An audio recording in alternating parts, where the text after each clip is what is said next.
الله وملائكته يصلون على النبي يا أيها الذين آمنوا صلوا عليه وسلموا تسليما صلى الله على سيدنا محمد وآله وأصحابه وبارك وسلم صلى الله على سيدنا محمد وآله وأصحابه وبارك وسلم صلاة يا رسول الله عليكم سلام يا حبيب الله عليكم رسول الله مبعوث إلى الكل إلى جن وإنس ما سواه صلاة يا سلام يا حبيب الله عليكم أصلي ثم بعد الحمد صدقا على خير البرية مصطفاه صلاة يا سلام يا حبيب الله عليكم أبي بكر رفيق ثم عمر فعثمان علي مرتضاه صلاة يا سلام يا حبيب الله عليكم وعمي وصبطيه وبنتي بتول فاطمة أمي فداه صلاة يا سلام يا حبيب الله عليكم على الأولاد والأصحاب درا صلاة بركة رحمة رضاه صلاة يا سلام يا حبيب الله عليكم بسم الله الرحمن الرحيم الذي خلق الموت والحياة ليبلوكم أيكم أحسن عملا وهو العزيز الغفور صدق الله مولانا العظيم وصدق رسوله النبي الكريم رب صل وسلم وبارك عليه أما بعد সম্মানিত মুসল্লিয়ান کرام برادران ইসলাম আশিকান মুস্তাফা সাল্লাল্লাহু আলাইহি ওয়াসাল্লাম রহিমানি ওয়া রাহিমাকুমুল্লাহ তাআলা আল্লাহ পাক জাল্লা শানুর সেই শাহী দরবারে অনন্ত ফুরন্ত শুকর যে আহকামুল হাকিমিন রব্বুল ইজ্জত আমাদের হায়াতের মধ্যে বরকত দিয়েছেন, রিজিকের মধ্যে বরকত দিয়েছেন,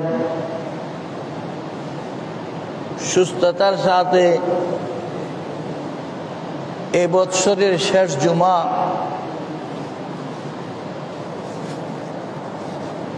এই শেষ জুমার নামাজ আদায় করার জন্যে হাটাজারি উপজেলাধীন ফতেপুরস্থ হযরত শাহ সুফি হাসিম আস্তান রহমতুল্লাহ আলাইহি মাজার সংলগ্ন ফকিরা জামা মসজিদে এসে উপস্থিত হওয়ার তৌফিক দিয়েছেন, আলহামদুলিল্লাহ। আজকের খুতবার মধ্যে পবিত্র কোরআনের একটি আয়াত উল্লেখ করা হয়েছে, যে আয়াতের মধ্যে আল্লাহ পাক জাল্লা শানু ইরশাদ ফরমাচ্ছেন, আল্লাহ সেই মহান সত্তা যিনি সৃষ্টি করেছেন মওত আর হায়াতকে, যাতে তিনি তোমাদেরকে পরীক্ষা করেন তোমাদের মধ্যে কে ভালো কাজ করে, আমলের দিক দিয়ে কে উত্তম, সেটা যেন যাচাই করতে পারেন, পরীক্ষা করতে পারেন। এই জন্য আল্লাহ মওত আর হায়াতকে সৃষ্টি করেছেন। পবিত্র কোরআনে দেখা যাচ্ছে মওতের কথা আগে হয়েছে, হায়াতের কথা পরে। আমরা মনে করি হায়াত আগে মওত পরে, আমার জীবনের পরেই তো মৃত্যু। বাস্তবে সেটা নয়। বাস্তবে মৃত্যু আগে, তারপর হায়াত, তারপর আবার মরণ।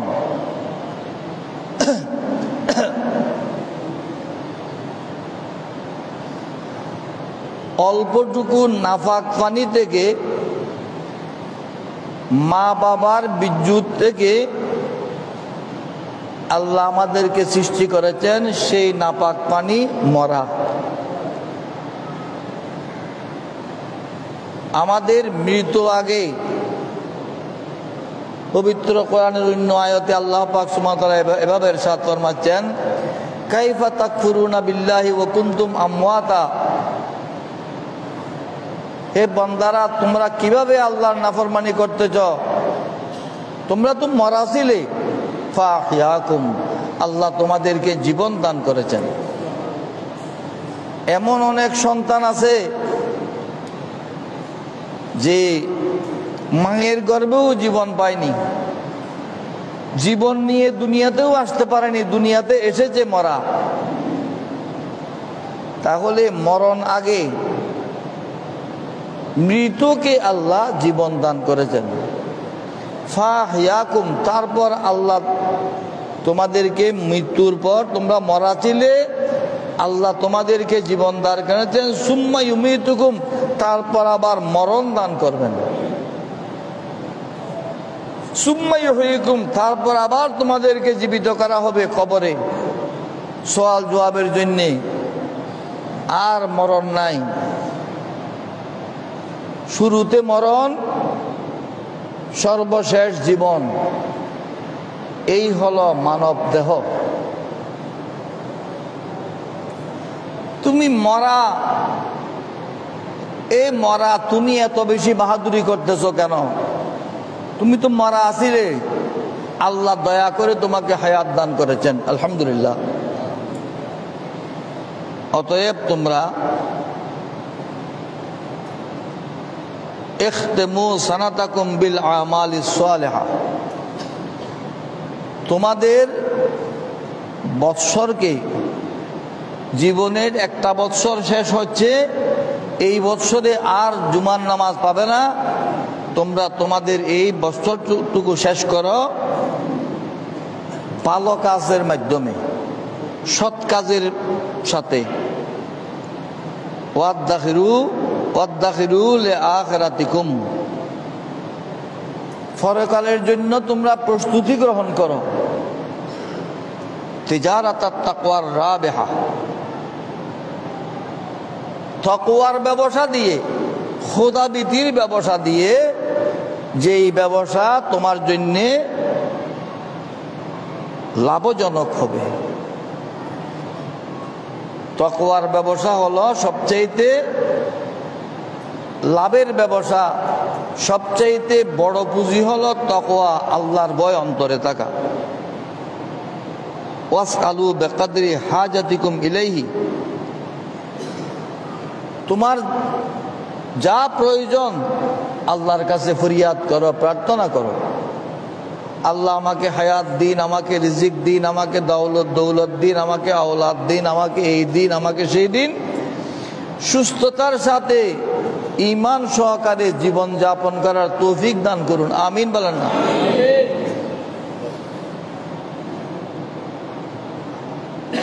আমরা তো মুখে বলি দিনদারির কথা, মুখে দিনদারির কথা বলি, দিনের কথা বলি, কাজের বেলায় গোড়ার ডিম, কিছুই না। না আছে আল্লাহর ভয়, না আছে রসুলের নীতি অনুসরণ, না আছে কুরআন সুন্নাহর কোনো পরোয়া করা। এই বিপর্যস্ত জীবন নিয়ে আমরা দিন কাটাচ্ছি। হতাশার হতাশা ছাড়া আর কিছুই আমাদের সামনে নেই। যাদেরকে আমরা প্রথম সারির দিনদার মনে করি সেখানেও বেজাল। আল্লামা ইকবাল রহমতুল্লাহ আলাইহি বড় আফসোস করে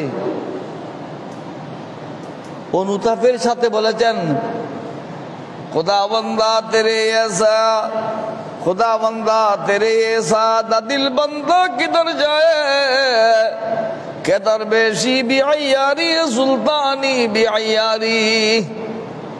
আল্লাহ, তোমার এই সরল মনা মানুষগুলো কোন দিকে যাবে? তোমার সরল মনা বান্দাগুলো কোন দিকে যাবে? কে দরবেশি বি আইয়ারি হে সুলতানি বি আইয়ারি। দরবেশের কাছে গেলে সেখানেও প্রতারণা, বাদশার কাছে গেলে সেখানেও প্রতারণা। সুফিগিরির মধ্যেও দুঃখবাজি, রাজনীতির মধ্যেও দুঃখবাজি। এই যদি অবস্থা হয়, তোমার এই সরল মনা বান্দাগুলো কোন দিকে যাবে? কঠিন সময় না? কঠিন সময়।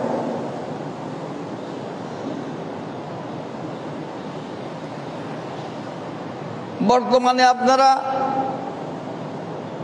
ফেসবুকে, বিভিন্ন মিডিয়াতে নানা রঙের নতুন নতুন কথাবার্তা শুনতেছেন।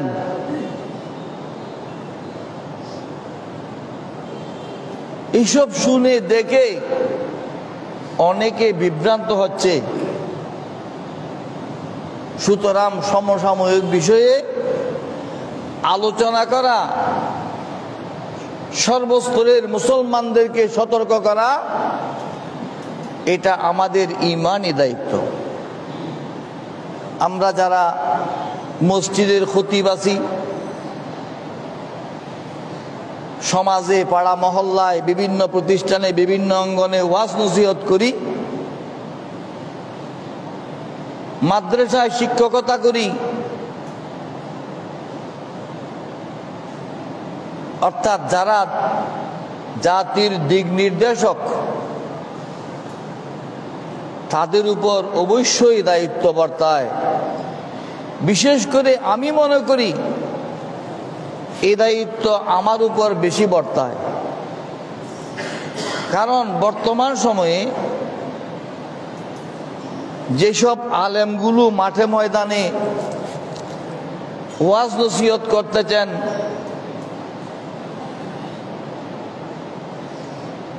আপনারা যাদেরকে বয়োজ্যেষ্ঠ দেখতেছেন, বুড়ে দেখতেছেন, বড় আলেম মনে করতেছেন, এখানে সিংহভাগ দুই একজন, চারজন, পাঁচজন হয়তো আমার সমকক্ষ হবে, হয়তো দুই এক বছরের আগে পরে হবে।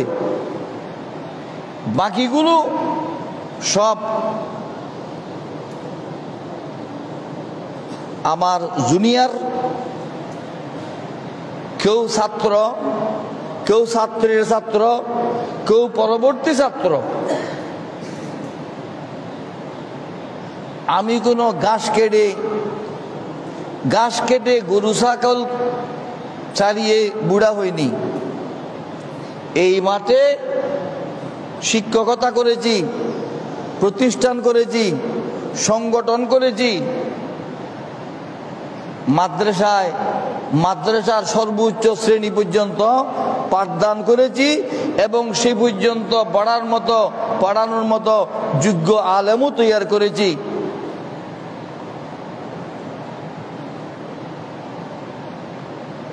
অতএব যখন এখনো জীবন নিয়ে চলছি, এই মাঠে চলছি, দু চার কথা বলার অবস্থানে আছি, সেই হিসেবে না বললে আমার উপর দায়ভার আসে, সুতরাং বলতে হচ্ছে।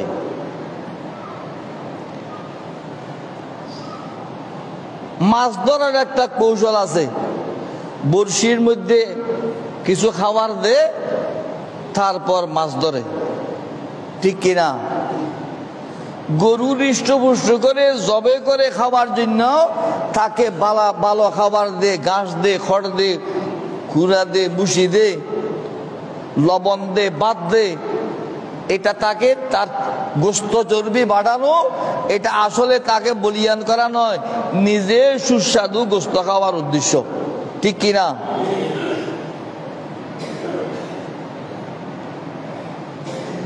উপমা দিতে গেলে অনেক আছে। ওয়াহাবিরা ওয়াহাবি বানানোর জন্য তাদের একটা কৌশল আছে। এক কৌশল হলো মানুষকে সুন্নতের দোহাই দেওয়া।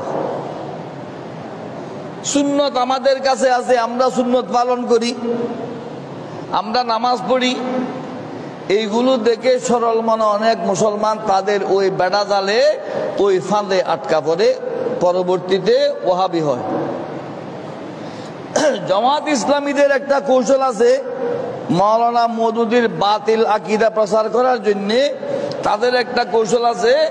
মানুষকে প্রথমে নামাজের হাকিকত, রোজার হাকিকত, জিহাদের হাকিকত, এই সমস্ত বইগুলো পড়তে দেয়। তখন যারা ওই বইগুলো পড়ে জামাত ইসলামীর দর্শনের দিকে কিছুটা এগিয়ে আসে, ভক্তি হয়, তখন তারা আস্তে আস্তে তাদের মূল মন্ত্র পড়ায়।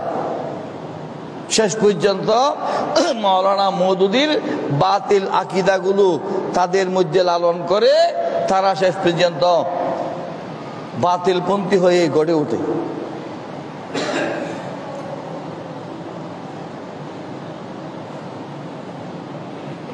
সুন্নিদের দর্শন, তারা মানুষকে হুব্বে রসুল, রসুল প্রেমের প্রতি উদ্বুদ্ধ করে, নবীর মুহাব্বতের প্রতি তাদের ওয়াজ বেশি হয়।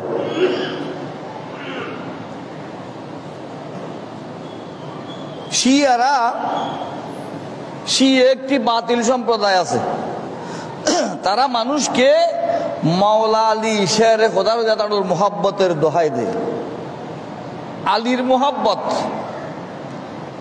আলীর মুহাব্বত করলে তুমি বেহেশতি হয়ে যাবে, এই দোহাই দিয়ে মানুষকে শিয়া বানায়। হযরত আমিরে মুআবিয়া রাদিয়াল্লাহু আনহু যখন আলী বিরোধী মোর্চা গঠনে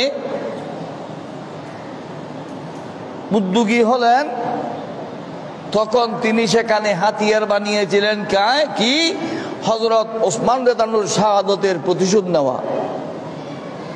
যে সাইয়েদনা হযরতে ওসমান ইবনে আফফান রাদিয়াল্লাহু আনহু, রাসূলুল্লাহ সাল্লাল্লাহু আলাইহি ওয়াসাল্লামের জামাতা, তাকে এভাবে নির্মমভাবে শহীদ করা হয়েছে। যেহেতু হযরত আলী এখন খলিফা হয়েছেন, এই রক্তের প্রতিশোধ নিতে হবে, কিসাস নিতে হবে, খুনিদের বিচার করতে হবে, খুনিদেরকে হত্যা করতে হবে, কতল করতে হবে, এইসব দাবি নিয়ে ওসমান রাদিয়াল্লাহু আনহুর মুহাব্বতের দোহাই দিয়ে আমিরে মুআবিয়া তার জাল ফেঁদেছিলেন। সেই জালে বড় বড় সাহাবায়ে কেরাম, এমনকি মা আয়েশা সিদ্দিকা রাদিয়াল্লাহু তাআলা আমাদের আম্মা জান, এমনকি হযরতে তালহা ইবনে উবাইদুল্লাহ রাদিয়াল্লাহু তাআলা, যিনি আশরায়ে মুবাশশারার রুকুন, 10 জন সাহাবী যাদেরকে আমার রাসূল অমুক বেহেশতি বলে ঘোষণা করেছিলেন, সেই 10 জনের একজন হলেন হযরতে তালহা ইবনে উবাইদুল্লাহ রাদিয়াল্লাহু তাআলা, আর একজন হযরতে আবু উবাইদা ইবনুল জাররাহ রাদিয়াল্লাহু তাআলা। এই দুইজন আশরায়ে মুবাশশারার রুকন এই ফাঁদে আটকা পড়েছিলেন। অনেক সিনিয়র সাহাবায়ে কেরাম ওসমান রাদিয়াল্লাহু আনহুর রক্তের প্রতিশোধ নেওয়ার দাবিতে আমিরে মুআবিয়াকে সঙ্গ দিয়েছিলেন।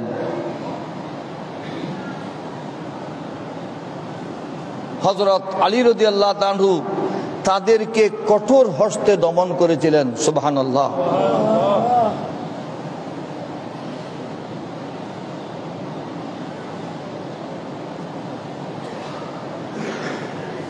হযরত আলী রাদিয়াল্লাহু আনহুর শাহাদতের পর 30 বছর যে আমার রসুল খেলাফত আলা মিনহাজের নবুয়তের নির্দেশিত পদ্ধতিতে খেলাফত 30 বছর থাকবে, আমার রসুল যে ঘোষণা দিয়েছিলেন, সেই 30 বছর পূর্তির 6 মাস বাকি ছিল। সেই 6 মাস ইমাম হাসান মুজতবা রাদিয়াল্লাহু তাআলা আনহু, হাসান ইবনে আলী রাদিয়াল্লাহু তাআলা আনহু খেলাফতের দায়িত্ব পালন করেছিলেন।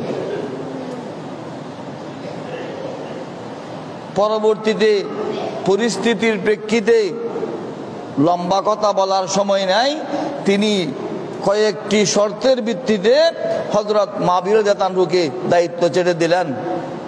যেহেতু 30 বছরের পর আর খলিফা নয়, খলিফা বললেও সেটা শাব্দিকভাবে খলিফা, পারিভাষিক খলিফা নন। এই জন্য হযরত মুআবিয়া রাদিয়াল্লাহু তাআলাকে আমিরে মুআবিয়া বলা হয়, খলিফা মুআবিয়া বলা হয় না।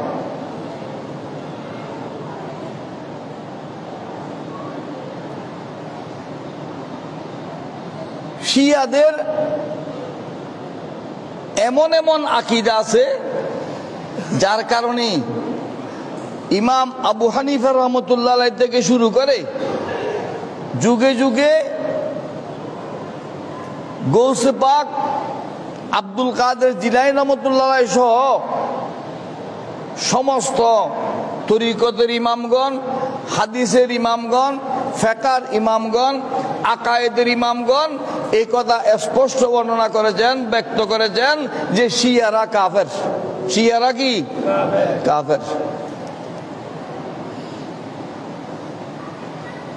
শরে ফিকহুল আকবর মোল্লা আলী কারি হানফি রাহমাতুল্লাহ আলাইহি এই কিতাবের মধ্যে লিখেছেন, শিয়াদের মধ্যে এক দল আছে যাদের আকীদা হলো আল্লাহ জিবরাইল ইসলামকে পাঠিয়েছিলেন আলীর কাছে, ভুলবশত মুহাম্মদ সাল্লাল্লাহু আলাইহি ওয়াসাল্লামের কাছে চলে গেছে। নাউজুবিল্লাহ বলেন না, বড় করে বলেন নাউজুবিল্লাহ।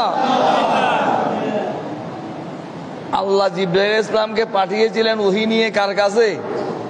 আলীর কাছে। ভুলবশত মুহাম্মদ সাল্লাল্লাহু আলাইহি ওয়াসাল্লামের কাছে চলে গেছেন।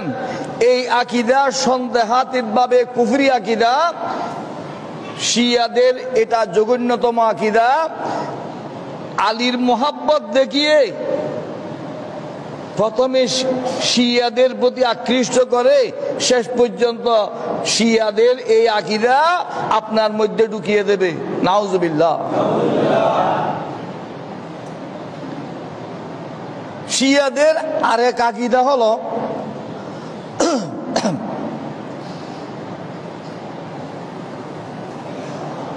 আল্লাহর প্রিয় রাসূল সাল্লাল্লাহু আলাইহি ওয়াসাল্লাম হযরত আলীকে খলিফা ঘোষণা করেছিলেন। বিদায় হজ থেকে বিদায় হওয়ার সময়, বিদায় হজ শেষে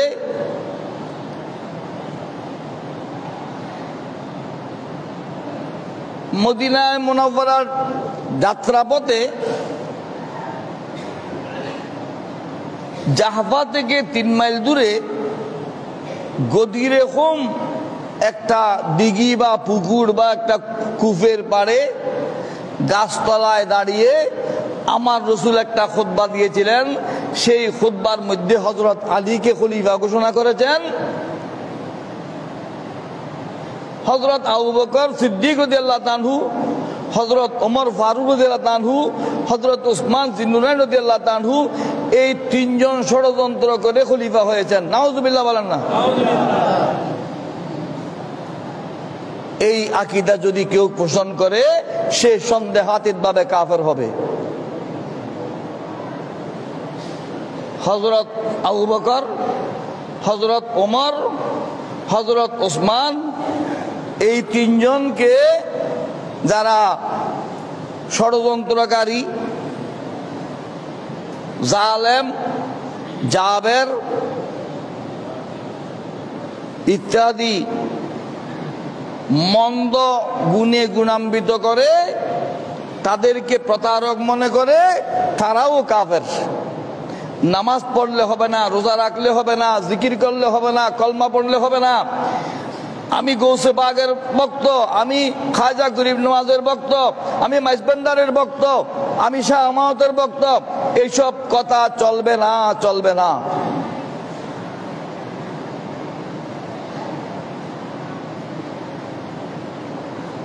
আঠারোই জিলহজ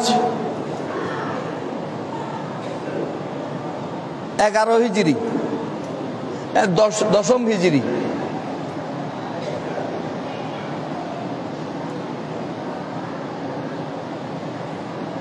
দশম হিজরির 11ই জিলহজ থেকে 11 হিজরির 12ই রবিউল আউয়াল পর্যন্ত 81 থেকে 83 দিন।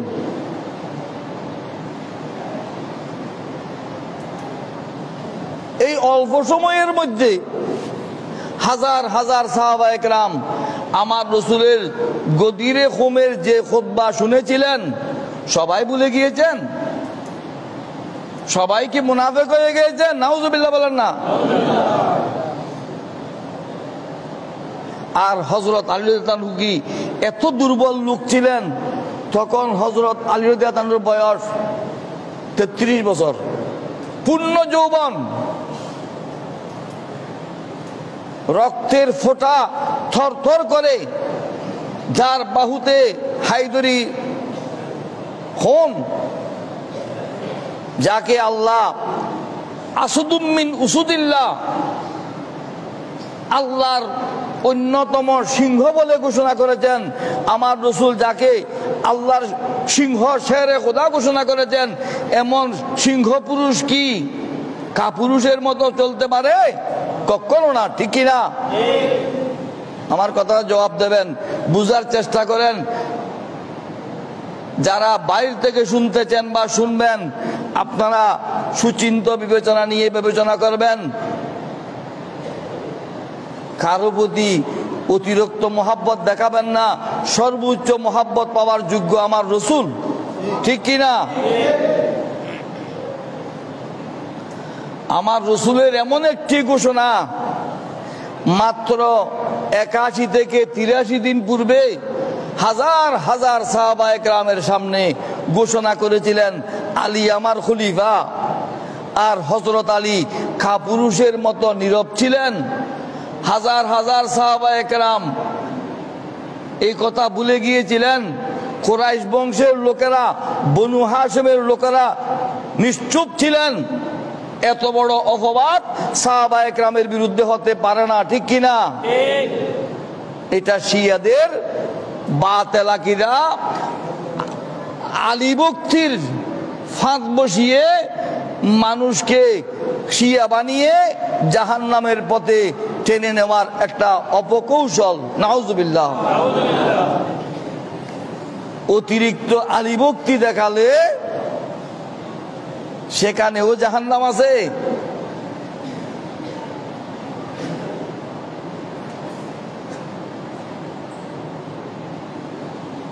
যাই হোক, আপনাদেরকে শিরোনাম বললাম, অতিরিক্ত আলী ভক্তি দেখাবেন না। আলীর মোহাব্বত প্রত্যেক ইমানদারের অন্তরে অবশ্যই থাকতে হবে। প্রত্যেক ইমানদারের অন্তরে হযরত আলী রাদিয়াল্লাহু আনহুর মোহাব্বত থাকতে হবে। ফাতেমাতুজ জাহরা রাদিয়াল্লাহু তাআলা আনহার মোহাব্বত থাকতে হবে। ইমাম হাসান ও হুসাইনের মোহাব্বত থাকতে হবে। তাদের বংশধরদের উপর মোহাব্বত থাকতে হবে, ঠিক কিনা?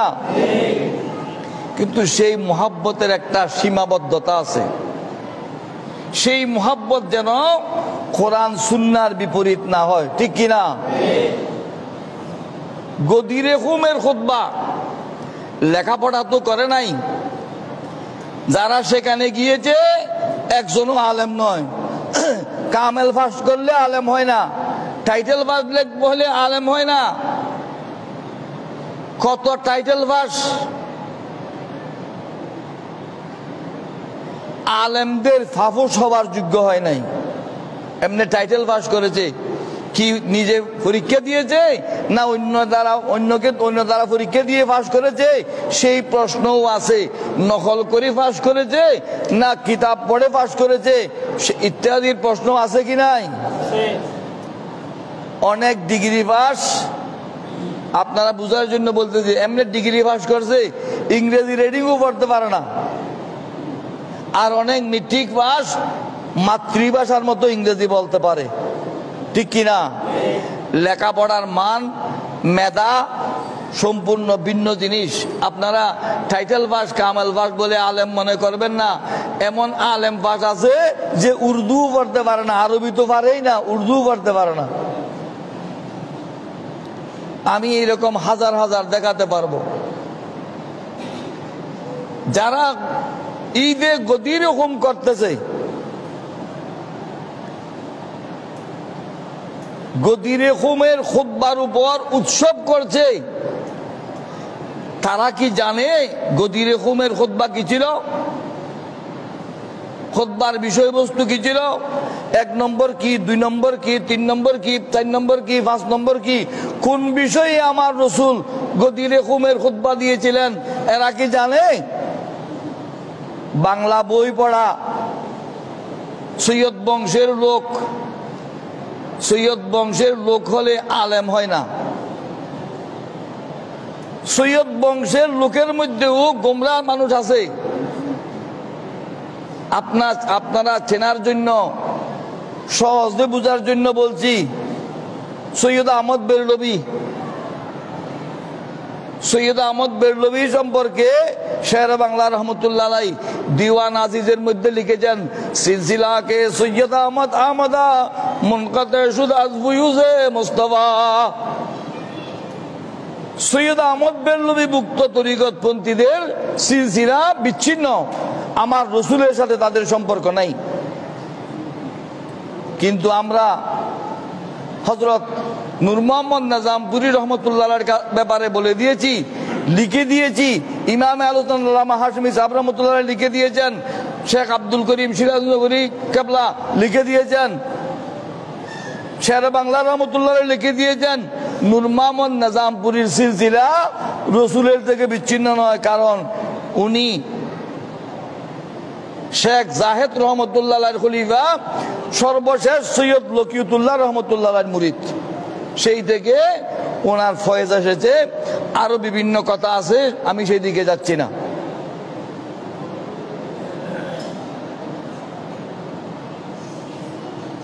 গদির হুকুমের খুতবা কি?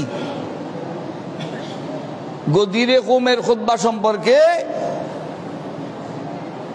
21 সালে মাওলা আলী কনফারেন্সে ঢাকা ইঞ্জিনিয়ারিং ইনস্টিটিউট হলে আমি একটা বক্তব্য দিয়েছিলাম। সেই বক্তব্যও বর্তমানে নেটের মধ্যে আছে, আপনারা পাবেন। সেখানে 5টি বিষয় আছে। যারা গদির হুকুমের প্রতি উৎসাহিত হচ্ছেন, উদ্বুদ্ধ হচ্ছেন, আপনাদের দৃষ্টি আকর্ষণ করব। আপনারা যদিও বিভিন্ন জায়গায় গিয়ে আওলাদে মাইজভান্ডারি পরিচয় দেন, আপনারা নিজের অবস্থান থেকে বিবেচনা করুন। আমি সাধারণ মানুষের সতর্কতার জন্য বলতেছি, মাইজভান্ডারদের দুর্নাম করলে আমার লাগে। আমার বাবার দাদা, আমার পরদাদা, উনি বিয়ে শাদী করেননি। হযরত মাওলানা মকবুল আলী রহমতুল্লাহ আলাইহি গৌসুল আজম মাইজভান্ডারির খলিফা। আমি জন্মের পূর্ব থেকে মাইজভান্ডারি দর্শন লালন করি। মাইজভান্ডার দরবার শরীফে আমার আনাগোনা, আমার বুদ্ধি বয়সে 60 বছরের অধিক হয়েছে। আমি মাইজভান্ডারির দর্শন বুঝার মতো অবস্থান থেকে 40 বছরের বেশি হয়েছে আমি মাইজভান্ডারির দর্শনের উপর গবেষণা করি। অতএব আপনারা যারা বিভিন্ন জায়গায় দিয়ে আওলাদে মাইজভান্ডারি দাবি করেন, আপনাদের দৃষ্টি আকর্ষণ করছি, মাইজভান্ডারির আওলাদ বলতে পারবে গৌসুল আজম মাইজভান্ডারির আওলাদগণ, বাবাজান কেবলা মাইজভান্ডারির আওলাদগণ। এরা এই দুই গোত্রের, এই দুই বংশের লোকজন হলেন আওলাদে মাইজভান্ডারি। বাকিরা আকারেবে মাইজভান্ডারি, জওয়ারে মাইজভান্ডারি, মাইজভান্ডারিদের প্রতিবেশী অথবা মাইজভান্ডারির আত্মীয় স্বজন। আত্মীয় স্বজনকে আওলাদ বলে না। আমার ফুফুতো ভাইয়ের ছেলে আমার আওলাদ না। আমার ঔরস জাত, আমার ছেলে, আমার পুত্র, এরা আমার আওলাদ। গৌসুল আজম মাইজভান্ডারীর বংশধারা জারি আছে ওসিয়ে গৌসুল আজমের মাধ্যমে। ওনার 5 পুত্র হযরত শাহ সুফি সৈয়দ শহীদ শাহ জিয়াউল হক মাইজভান্ডারী রহমতুল্লাহ আলাইহি, হযরত শাহ সুফি সৈয়দ মুনিরুল হক মাইজভান্ডারী রহমতুল্লাহ আলাইহি, হযরত শাহ সুফি এমদাদুল হক মাইজভান্ডারী সাহেব কেবলা, হযরত শাহ সুফি সৈয়দ দিদারুল হক মাইজভান্ডারী সাহেব কেবলা, হযরত শাহ সুফি সৈয়দ শহীদুল হক মাইজভান্ডারী কেবলা। এই 5 পরিবার হলেন আওলাদে মাইজভান্ডারী, অন্যরা নয়। আর বাবাজান কেবলার পুত্রদের আওলাদ যারা আছে তারা আওলাদে মাইজভান্ডারী। এর বাইরে যারা আশেপাশের আত্মীয় স্বজন এরা আওলাদে মাইজভান্ডারী বলে বিভিন্ন জায়গায় পরিচয় দেয়, তাদের ব্যাপারে আপনারা সতর্ক থাকবেন, এরা আওলাদে মাইজভান্ডারী নন।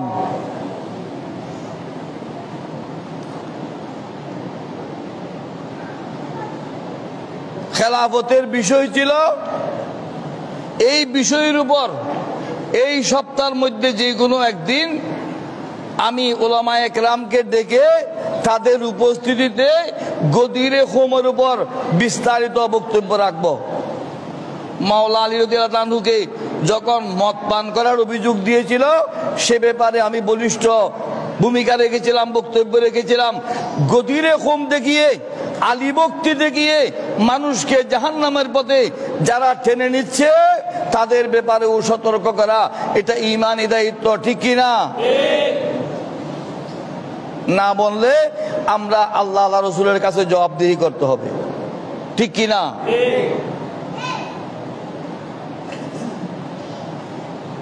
গদিরে খুমের খুতবার মধ্যে যে বিষয় আছে,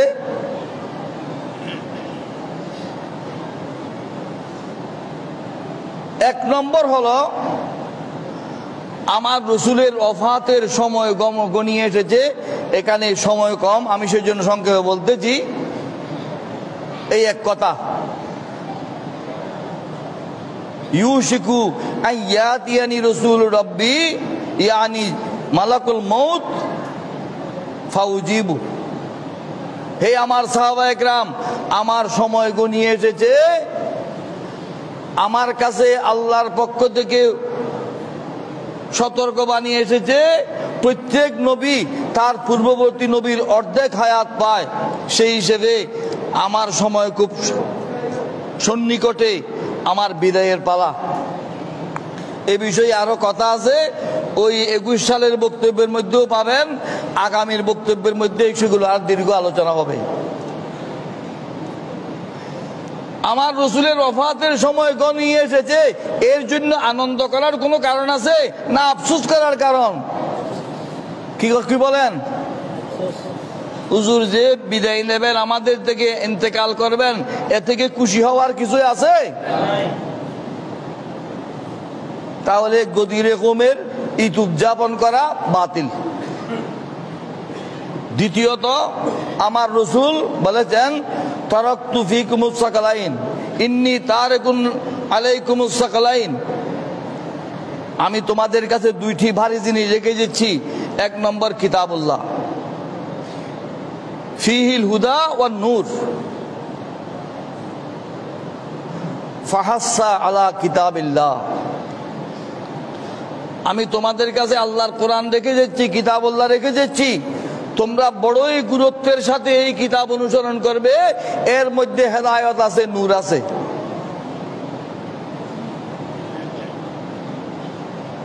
তারপর হলো আমার আহলে বাইত, তারপর হলো মাওলা আলী, এইগুলোর লম্বা সময়। তারা যে আকীদা পোষণ করে, আমার রসুল আলীকে খলিফা ঘোষণা দিয়েছেন,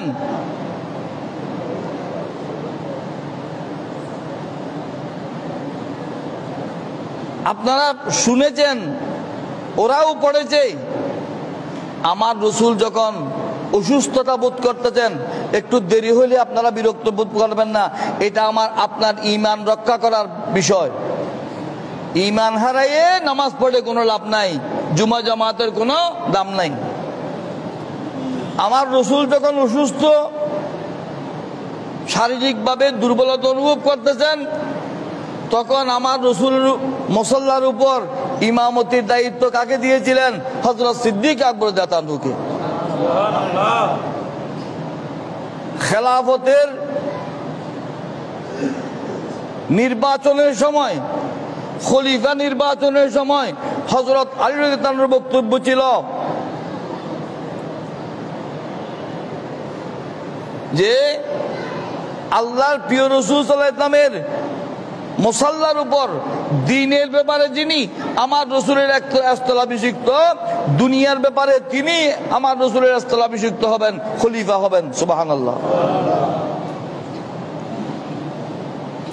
এমন বর্ণনা আছে হযরত আলী রাদিয়াল্লাহু আনহু 6 মাস পরে সিদ্দিক আকবর রাদিয়াল্লাহু আনহুর কাছে বায়াত গ্রহণ করেছেন। এই বর্ণনা খুবই দুর্বল, দলিল গ্রাহ্য নয়। তারপরও যদি ঠিক হয়, 6 মাস পরে হলেও হযরত আলী সিদ্দিক আকবর রাদিয়াল্লাহু আনহুর কাছে বায়াত গ্রহণ করেছেন, তাহলে আপনারা কি বলতে চাচ্ছেন হযরত আলী কাপুরুষের মতো ছিলেন? হযরত আলী রাদিয়াল্লাহু আনহু থেকে বর্ণিত আছে, যদি আল্লাহর রাসূল আমাকে খলিফা ঘোষণা করতেন, আমি কখনো কশিন কালেও আবু কুহাফার ছেলে বা খাত্তাবের ছেলেকে আমার রাসূলের মিম্বরের উপর দাঁড়ানোর সুযোগ দিতাম না। সুবহানাল্লাহ।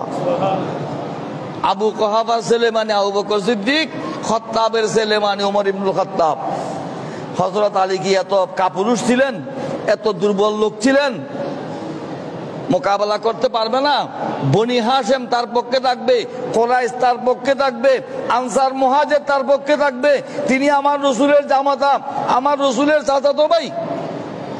কেন তিনি কাপুরুষের মতো কাজ করলেন?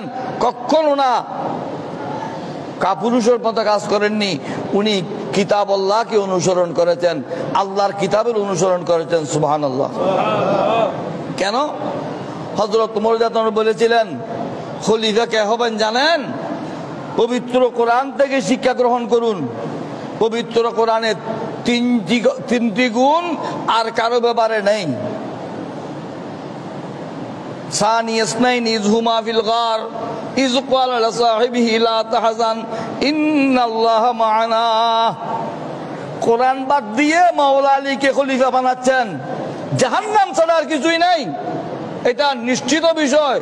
আমার রাসূল প্রথমে বলে দিয়েছেন কিতাব আল্লাহ অনুসরণ করবে, আল্লাহর কোরআন মেনে চলবে। ফাস্তামসিকু বিকিতাবিল্লাহ, তোমরা মজবুত ভাবে কিতাব আল্লাহকে আঁকড়ে ধরবে। কিতাব আল্লাহর মধ্যে যেটা আছে এর বাইরে তোমরা যাবে না। হযরত ওমর রাদিয়াল্লাহু আনহু আল্লাহর কোরআন সামনে এনে দিলেন। কি বললেন? আল্লাহ আমার রাসূলের ক্ষেত্রে সানি বলেছেন। সানি মানে দ্বিতীয়, সানি মানে প্রথম খুতবা, সানি খুতবা। সানি খুতবা একটা আছে না, খুতবা পড়ে আবার বসে আবার যেটা খুতবা এটা কোন খুতবা? সানি খুতবা। সানি মানে দ্বিতীয়। কোরআনে পাকের মধ্যে আল্লাহ বলেছেন সানি ইসনাইনি ইয হুমা ফিল গার। আমার রাসূল এবং সিদ্দিক আকবর এরা দুজন যখন হিজরতের সময় সুর পাহাড়ের গুহায় অবস্থান নিয়েছিলেন, আত্মগোপন করেছিলেন, সেখানে আল্লাহ বলছেন দুইজনের দ্বিতীয় জন আবু বকর সিদ্দিক। সুবহানাল্লাহ। হযরত ওমর রাদিয়াল্লাহু আনহু বললেন এখনো দ্বিতীয় হবে, আমার রাসূল ওফাতের পর দ্বিতীয় জন হবেন ইনি আবু বকর সিদ্দিক রাদিয়াল্লাহু আনহু। ইয ক্বালা লিসাহিবিহি, সাহেব আমার রাসূলের সঙ্গী সহচর একমাত্র ব্যক্তি কোরআনে পাকের মধ্যে যাকে সাহেবে রাসূল বলা হয়েছে, রাসূলের সহচর বলা হয়েছে, যাকে সাহেবে রাসূল না মানলে কাফের হয়ে যাবে। তোমার নামাজ, রোজা, হজ, যাকাত, ধর্ম, কর্ম, তরিকত, শরীয়ত কিছুরই দাম নাই। সিদ্দিক আকবরকে সাহেবে রাসূল মানতে হবে। সুবহানাল্লাহ। সাহাবা হলেন সাহেবের বহু বচন। সাহাবাগণ মানি আমার রাসূলের সহচরগণ। রাসূলের সঙ্গী বলেছেন আল্লাহ কাকে? সিদ্দিক আকবরকে। তাহলে রসুলের ইমামতের দায়িত্ব সিদ্দিক আকবরের, রসুলের সাথে সাথে খেলাফতের দায়িত্ব সিদ্দিক আকবরের। সুবহানাল্লাহ। মাইয়ত সঙ্গ, লা তাহজান, আবু বকর চিন্তিত হইও না, ইন্নাল্লাহা মা'না, আমরা দুজন নই, এখানে তৃতীয় আরেকজন আছেন, তিনি হলেন আল্লাহ। আল্লাহ, রসুল, সিদ্দিক আকবর, এই তিনজনের সঙ্গ অবিচ্ছিন্ন, এই তিনজনের সঙ্গ অবিচ্ছিন্ন। অতএব এই আয়াতের ভিত্তিতে বুঝা যায় আমার রসুলের সঙ্গ সিদ্দিক আকবর দিয়েছেন, তিনি খলিফা হবেন। সুবহানাল্লাহ। ইমামতের মুসাল্লা দাঁড়ানোর মধ্যে খেলাফতের ইঙ্গিত রয়েছে। কোরআনে পাকের আরেকটি আয়াত যদি দেখি, সেখান থেকে দেখা যায় একটি আয়াতের মধ্যে আল্লাহ 5 জনের প্রশংসা করেছেন। কয়জন? কে কে?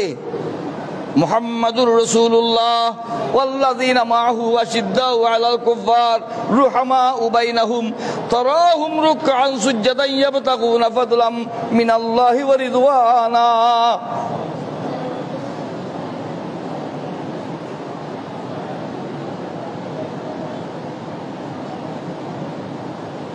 আল্লাহ 5 জনের তারিফ করেছেন এই আয়াতের মধ্যে।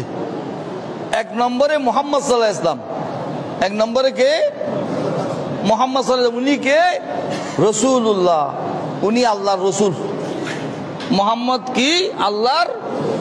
এই কথা বিশ্বাস না করলে কাফের হয়ে যাবে।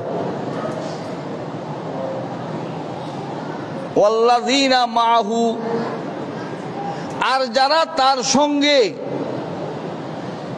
রয়েছেন। বলে তাফসীরাতে আহমদিয়ার মধ্যে এই আয়াতের তাফসীরে লেখা আছে, মাহু সঙ্গী বলার মধ্যে সিদ্দিক আকবরের কথা বলা হয়েছে। সুবহানাল্লাহ। আশিদ্দাউ আলাল কুফার, কাফেরদের ব্যাপারে কঠোর কঠিন, সেখানে হযরত ওমর রাদিয়াল্লাহু আনহুর কথা বলা হয়েছে। সুবহানাল্লাহ। কাফেরদের ব্যাপারে খড়গহস্ত ছিলেন, খোলা তলোয়ার তার উন্মুক্ত ছিল হযরত ওমর। কয়জন গেল? 3 জন। আল্লাহ রসুল, তার সঙ্গে আবু বকর রাদিয়াল্লাহু আনহু। তার কাফেরদের ব্যাপারে কঠোর হলেন কে? ওমর। রুহামাউ বাইনাহুম, পরস্পরের মধ্যে সদয় দয়ালু। মুমিনদের ব্যাপারে দয়ালু তিনি হলেন হযরত উসমান রাদিয়াল্লাহু আনহু। তাহলে সিরিয়াল কালাস, রসুলের পর সিদ্দিক আকবর, ওনার পর ওমর, ওনার পর কে? ওসমান। এই 3 জনের সিরিয়াল কোরআনে পাকের মধ্যে আছে। সুবহানাল্লাহ বলেন না? তারপর কি? ইয়াবতাগুনা ফাদলাম মিনাল্লাহি ওয়া রিদওয়ানা, যিনি সব সময় আল্লাহর ফজল, আল্লাহর দয়ার দিকে বিভোর, তিনি হলেন মাওলা আলী শের খোদা রাদিয়াল্লাহু আনহু। 4 নম্বরে ওনার প্রশংসা এসেছে, খেলাফতের দ্বারাও সেভাবে হয়েছে। সিদ্দিক আকবর, ফারুক আজম, ওসমান জিন্নুরাইন, মাওলা আলী শের খোদা রাদিয়াল্লাহু তাআলা আনহুম ওয়া আন্না মাহুম। পবিত্র কোরআনের দিক নির্দেশনা মতে খলিফা নির্বাচিত হয়েছে। সুবহানাল্লাহ। যখন হযরত আলীর খলিফা হওয়ার ব্যাপারে মতবিরোধ হয়েছিল, তখন সাহাবায়ে কেরাম বলেছিলেন, আমার রাসূল বলেছেন, মান কুনতু মাওলাহু ফা আলিয়ুন মাওলাহু, আমি যাদের প্রেমাস্পদ, আমি যাদের প্রিয়, আলীও তাদের প্রিয়। সুবহানাল্লাহ। ব্যাককলের জাত ব্যাককল, মূর্খরা মাওলার অনুবাদ করতেছেন অভিভাবক। অভিভাবক বলা যাবে না।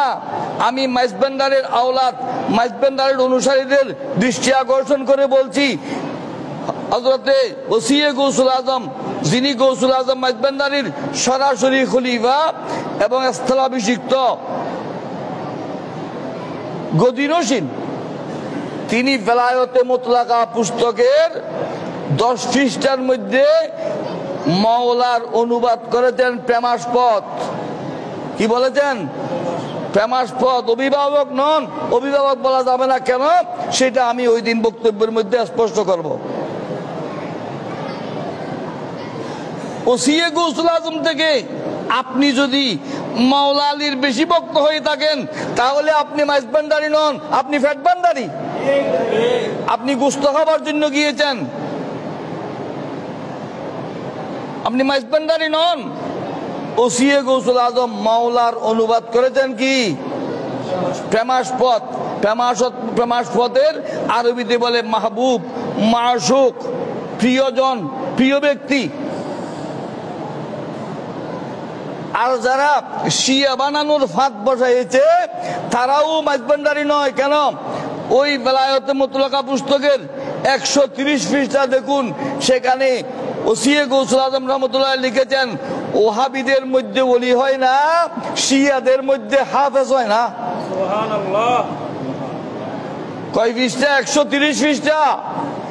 এ মাইজবান্ডারিরা, যারা মাইজবান্ডারকে ঢাল বানিয়ে প্রতারণা করতে যাও, ওসিয়ে গৌসুল আজমের বেলায়েতে মুতলাকা দেখুন, তাহলে শিয়াদের মধ্যে হাফেজ হয় না। কেন? শিয়ারা কোরআন শরীফের সব আয়াত মানে না। শিয়ারা কোরআন শরীফের 40 পারা বলে, আমরা 30 পারা বলি না। শিয়ারা ক পারা বলে? 40 পারা। এই যখন আলীর মোহাব্বত দেখিয়ে, গদিরে হুমের মোহাব্বত দেখিয়ে আপনাকে ওই ফাঁদে, ওই জালে আটকাতে পারবে, তখন 30 পারা কোরআন শরীফ এইটাকে ভুল বলে, কোরআন শরীফের অনেক আয়াত বাদ দিয়ে আপনাকে জাহান্নামের দিকে ঠেলে দেবে। সতর্ক থাকবেন, গদিরে হুমের ফাঁদে যেন আপনারা আটকা না পড়েন, এই বিষয়ে সতর্ক করছি। মাইজবান্ডারের অঙ্গন থেকে আমি স্পষ্টভাবে বলছি, ওসিয়ে গৌসুল আজম যদি শিয়া বুরিদি কলম ধরেছেন, এরপর যদি কেউ আবার মাইজবান্ডারি হয়ে শিয়া হতে চায়, শিয়াদের প্রতি উদ্বুদ্ধ করতে চায়, তারা নিশ্চয় বাতিল। ঠিক কিনা? মাইজবান্ডারের গৌসুল আজম মাইজবান্ডারির অন্যতম খলিফা হযরতে মাওলানা মুজিবুল্লাহ সুলতানপুরী রহমতুল্লাহ আলাইহি, উনি ওই যুগের বিখ্যাত আলেম ছিলেন। ওনার বড় ছেলে সৈয়দ আবুল খায়ের সুলতানপুরী রহমতুল্লাহ আলাইহি, উনি কলিকাতা আলিয়া মাদ্রাসায় কামেল পড়েছেন, বড় আলেম ছিলেন। কামেল চূড়ান্ত পরীক্ষা দেননি, তখন কামিল ক্লাস 5 বছরের সিলেবাস ছিল। বড় আলেম ছিলেন, আমি ওনার খেদমতে ছিলাম, দীর্ঘদিন ওনাকে দেখেছি। উনি কোনোদিন ঈদে গদিরুম হুকুম করেননি। যদি উনি করেননি তাহলে ওনার বাবাও করেননি। ওনার বাবা করলে, উনি যদি না করে থাকেন তাহলে উনি বাবার অকৃতজ্ঞ সন্তান। গৌসুল আজম মাইজবান্ডারি করেননি, এই জন্য ওনার খলিফারা কেউ করেননি। যদি গৌসুল আজম মাইজবান্ডারি করেছেন, খলিফারা না করে থাকেন, সব খলিফাকে বন্ড বলার একটা ফত উন্মুক্ত করা হচ্ছে। নাউজুবিল্লাহ বলেন। গৌসুল আজম মাইজবান্ডারির খলিফাদের মধ্যে কুতুবিয়তের নিচে কোনো খলিফা নেই, কমপক্ষে কুতুবে জামান। এইসব বুজুর্গদেরকে, ওই যুগের শ্রেষ্ঠ আলেমগণ, গৌসুল আজম মাইজবান্ডারির খলিফা ছিলেন মাওলানা আব্দুল গনি কাঞ্চনপুরী রহমতুল্লাহ আলাইহি, আব্দুল হাদি কাঞ্চনপুরী রহমতুল্লাহ আলাইহি, আব্দুল সালাম বুসপুরি রহমতুল্লাহ আলাইহি, আব্দুল্লাহ বুসপুরি রহমতুল্লাহ আলাইহি, আমিনুল হক ফরদাবাদী রহমতুল্লাহ আলাইহি সহ ওসিউর রহমান ফারুকী রহমতুল্লাহ আলাইহি, মুজিবুল্লাহ সুলতানপুরী রহমতুল্লাহ আলাইহি, মুজিবুল্লাহ সুলতানপুরী রহমতুল্লাহ বড় ছেলে সৈয়দ আবুল খায়ের সুলতানপুরী রহমতুল্লাহ আলাইহি, উনি বড় আলেম ছিলেন। ওনার বড় ছেলে আরেফ বিল্লাহ সুলতানপুরী রহমতুল্লাহ আলাইহি, উনিও একজন বড় আলেম ছিলেন। উনিও ঈদে গদির হুকুম করেননি। আজকে যদি আলেম না হয়ে কেউ, ওনার আলেম ছেলেটা ঈদে গদির হুকুম করেননি, ওনার যেই ছেলে আলেম নন, উনি বা ওনার পরিবার থেকে যদি ঈদে গদির হুকুম করা হয়, এটা ভণ্ডামি, ভ্রান্তি, শিয়া মতবাদের কি অনুসারী, শিয়াদের এজেন্ট, ইরানিদের এজেন্ট। এই কথা চিহ্নিত করার জন্য আমি মাইজবান্ডারের অঙ্গনের প্রত্যেকটা মানুষকে সতর্ক করছি, সজাগ হবার জন্য পরামর্শ দিয়ে শেষ করছি। বিস্তারিত বক্তব্য আসবে। আসসালামু আলাইকুম ওয়া রাহমাতুল্লাহি ওয়া বারাকাতুহু।